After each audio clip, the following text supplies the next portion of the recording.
Happening today, Mayor-elect Zohran Mamdani will sit down with President Trump in Washington, D.C. Mamdani says he's willing to work with the president to address important issues to New Yorkers like affordability.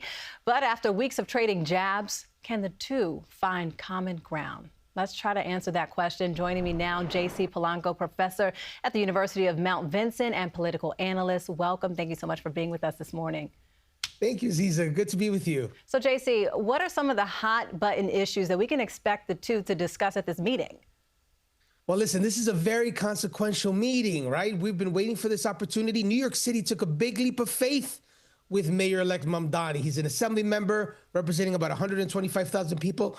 Now he's about to assume the important role of CEO of New York City government and to be our chief negotiator in the federal government. So we want to see him in action. This is a wonderful opportunity for Mayor-elect Mamdani to show the world that he's ready to sit down with the president and represent our interests. Look, Aziza, we're talking about a city that depends on about $10 billion coming in from the federal government. We have a president who's made it very clear. Look, I don't like Mayor-elect Mamdani. He's made it clear. He said, look, he's a communist. And Mayor-elect Mamdani has given these guys a lot of fodder with some of the videos that he's made in the past, right? So there are a couple of things that could happen today. You know, President Trump could use this meeting to deflect from some negative press, some negative numbers, and try to make Mayor-elect Mamdani look like Zelensky did in February. Or this could be a real meeting, an opportunity to discuss safety, affordability, how the city and the federal government could work together, because there's lives depending on this meeting today. So we're hoping for a successful meeting.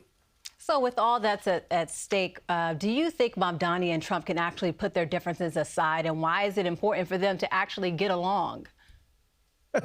Well, you know, it depends which Mayor-elect Mamdani and which President Trump show up. If it's the President Trump of February where he treated President Zelensky in that manner, I think it's going to be just a complete disaster today.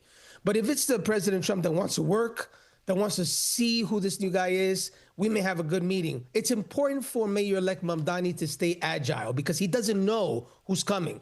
And is it the Mayor-elect Mamdani from the campaign, that happy warrior that was smiling and wanted to work together with everyone? Or is it going to be the Mayor-elect Mamdani of election night where he told President-elect Trump, turn the volume up, I ain't playing with you? So it depends who shows up. But it's very important that Mayor-elect Mamdani understand that it is President Trump who holds the cards here. We depend on $10 billion for the police, for housing, for our homeless, for social services. Those $10 billion matter. So we need Mayor-elect Mamdani to stay agile on his feet and to represent us well today and to master that room, because there's going to be a lot of incoming coming in today. And you kind of touched on it a bit there, but Mamdani ran on a very ambitious platform. What does he need from the White House to achieve those goals? He needs respect. He needs to go in there and know that he's going to be treated with respect and be ready to handle the questions about, hey, Mayor-elect Mamdani, are you a Marxist? Are you a communist? These are some of the allegations that are coming in. And President Trump has no problem laying it all out at the Oval Office for the media to talk about over the weekend. The problem is that Mayor-elect Mamdani has videos where he talks about seizing the means of production, talking about legalizing prostitution, defunding the police. These are things that Oval Office is going to be ready to attack him on.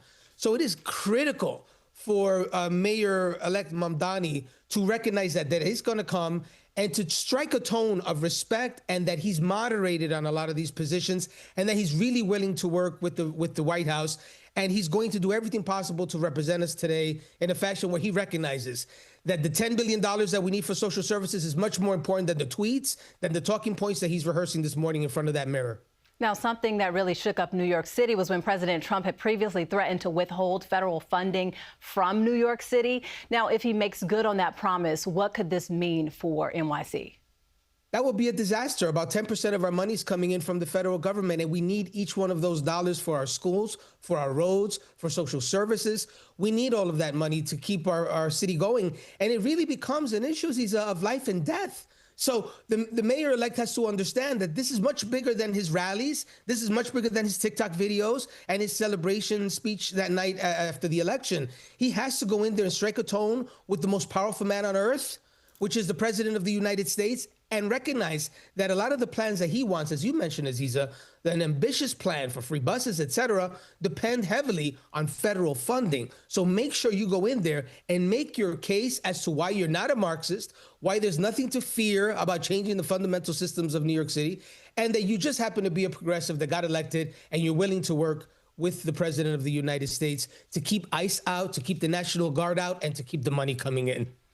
All eyes will be on this meeting. Political analyst J.C. Polanco, thank you so much for joining us this morning.